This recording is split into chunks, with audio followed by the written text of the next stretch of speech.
and thanks for having me here. I feel flattered. It's my first time in Poland. I'm actually German, but I work for the Brits, so it's very interesting. I have here with me Professor Chorowski, the director of the National Center of Research and Development. Yes. And we're going to talk briefly about AI, why AI is important and what Poland can do. So, Professor, I mean, AI, these concepts, neural networks, all that is actually quite old, developed in the 50s and 60s. So what's new now? Why all the hype? Well, you're right, because the term artificial intelligence was formulated by American mathematician McCarthy in, as I remember well, 1956, so it's 62 years old. It started to be very popular and promising in the 60s, and for instance, American agencies like DARPA started to finance a lot of projects. Then there were years of real disappointment, and another terms started to be used, like big data, data mining, machine learning, and again, a couple of years ago, artificial intelligence came back. So what happened in between, and why now the expectations are reborn? In my opinion, it's because we have solved some technical problems. For instance, we can recognize pictures, so we have overcome the difficulties in pattern recognition. We can also very well recognize voice. It means that we are really able to gather and to store big data, allowing the algorithm to produce the decisions that are, for instance, important for autonomous cars or medical diagnostics. So there was the progress both in mathematics, in algorithmic math, but also a big progress in technology of sensors. And coupled together, plus the progress in data storage means, like servers, we are back to this old concept, which means that some of our activities we can delegate to the machines. And what are the basic human activities? Decisions. Yes? If we want to do something, we look around, we gather some data, we analyze them, we think what is wrong, what is bad, and we decide what to do. When we drive a car, we look, okay, oh, something wrong, we turn, we go, we stop, we accelerate. This can now be delegated to the machines, because machines can see, can hear, can recognize, and can process the information, and also can learn. But they learn only on the basis of what they saw before. So it is not, well, a real intelligence. So what will be the impact, the economic impact of these kind of changes, AI? I mean, is it hype? Is it dangerous for jobs? How would you describe it? No, in principle it is very positive, because we can delegate to the machines more and more activities that, for example, were quite dull, quite nuisance. So I think that we'll not observe impact on jobs, that people will start losing jobs. Perhaps other activities will be necessary, but for instance, I do not think that waiters will lose jobs, yes? Because if you go to a restaurant, you do not expect to be served by a machine. You like to feel good, you like to see other human beings serving you. It's our nature. So waiters not, but maybe in the kitchen. But on the other hand, I do not think artificial intelligence will cook well in near future. In medicine, yes. In diagnostics, it is possible by gathering a lot of data to make good decisions. Histopathologists may vanish, for example, on the conditions that we will have the technology to store the knowledge of their former colleagues. So it will make, of course, a lot of changes in the ways that we work, but we do not think it will create any special or big danger for the society. I mean, are there any numbers, what it means for Poland, kind of increased growth or increased jobs, number of jobs? What's the impact for Poland of AI? For Poland, the impact is now positive because I think that first, young generation is more and more interested in this domain in IT technologies, in mathematics. It is very demanding branch of mathematics, so it's a challenge. We also can take some profits of being underdeveloped. We can really start new technologies without paying for the past development of old solutions. So we can enter into this new reality without any ballast. We are not foreseen to pay back some cost. For instance, if we think about electromobility, yes, we can go into electrical means of transportation without the needs of amortization of old engines that are already in the production. So I think that this new approach is for Poland is both a challenge but also a chance. Also because if you want to enter this business, you do not need big capex at the very beginning. It's not like constructing nuclear power plant, yes? Nobody will ask a young startup, please go and build us nuclear power plant, because you will have to have billions of zloty or dollars. You can go into the domain of this IT technologies or artificial intelligence technology, into machine learning with a relatively small initial capital. Your costs will scale in a linear way, but you may expect some profits in an exponential way, because especially if you go global. So this is a very big chance, yes? Of course, the winner is only one. So it also makes the situation where your concept is really good. You must be the first to be very good.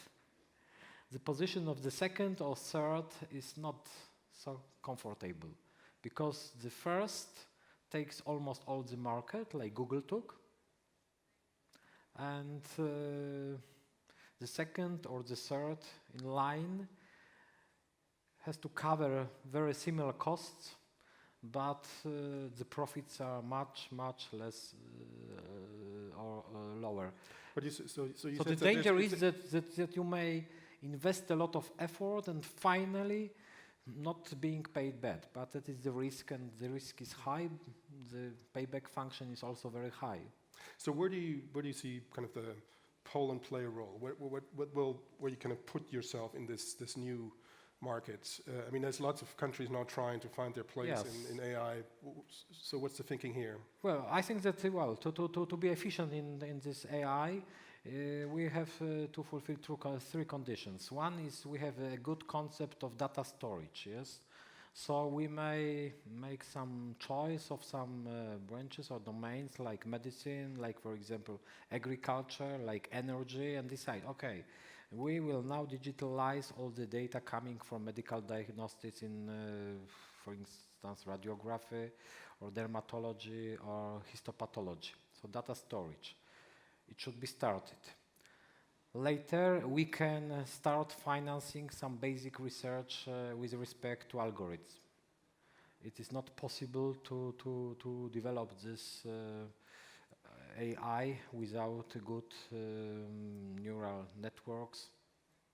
The third is to look for applications, and the National Center for Research and Development, which is the organization that I am representing, is now preparing some projects, some competitions where we'll ask for the offers to solve some specific problem in DARPA-like model. So we would like to start working like American agencies. So we'll define the problem, we'll ask a question, and we'll start financing the teams that are able to demonstrate that they have at least a very initial concept of solving it. Later, the number will go narrower and narrower. Finally, there is a winner, and for the winner, we would like to guarantee a market, better market. So Poland, if makes good decisions concerning some strategic branches, like, for example, agriculture, medicine, energy, environment, I think by good policy in data storage and data digitalization and data making available for instance, startups, we can maybe not be as strong as China or the United States, but at least we can follow the path of Canada, for example. Canada is a relatively small country with respect to the number of people, and is very strong in artificial intelligence, especially in voice recognition. Yes, there are some people in Montreal, Edmonton, Toronto, which are really attracting such companies as GAFAM, as so Google, Apple, Facebook, Amazon, Microsoft, or Samsung with their research centers. So by making some strategic decisions just now, we can be very attractive in some domains for also global players in this domain. But do you think that a country like Poland or Germany or France, for that matter, actually can play a role in AI, given that we have this big kind of AI giants, China and the US? Don't the Europeans kind of have to pool their data? So it doesn't make much sense that Poland stores its own data. It has, in agriculture, for example, has to pool it with the French data to make an impact. Well, we'll not be such strong as US or China, yes, yeah. But I think that in some points we can be very competitive, yes. We can have some ideas that can be so attractive that the giants with their companies or research branches would come to Poland. What is now happening, for instance, in France. They prepared the strategy for development of AI, and it was developed by the team led by Cédric Villani, a very brilliant young mathematician. And it was the fact that attracted, for instance, such company as Facebook to locate the R&D center in Paris region, because Facebook realized that it will be possible in France to be efficient and to take or to make a good use of French university system, now being open also for big companies able to store the data and process them. So it's the same for Poland. What is important, it will not be a bottom-up process. Some regulations are really required. So it should be started with some decisions of government, not to stop the things, but to start the things, not to over-regulate the things, but to make the things really working. And then we can also, as NCBR, start to finance and to develop and to deliver funds to the companies that being aware that they would have the access to the data, for example, in 3 or 4 years' time. It is the time necessary to gather the data in some domains. Start now to develop algorithms and maybe even they decide to take part in some our competition that are target-oriented. We have 1 more minute. Just let me push you on that. I mean, do you think, is this a European task to do, to get AI developed or have European countries become important in AI, or is this a national task? Where would you put your European emphasis? Yeah. Well, I think that Europe may give a bigger platform and better conditions for us. The data depends in which domain. Yes, well, if you are thinking about Polish language, we should think about the places where Polish language is used. Yes. The best data for language is Wikipedia, and the best known or mostly used language is English. If we are thinking about medicine, I think it should be European based. If we are thinking about agriculture, it depends it depends on the structure, but maybe Poland is in some especially areas quite representative and can be compared with Holland. So it should not be closed only to Polish reality, but Polish reality should be open also to that we are able to share and transfer the data through the borders. Well, thank you very much, Professor Chorowski. That was very interesting. Let's continue that in a year or so. Thank you very much. Thank you.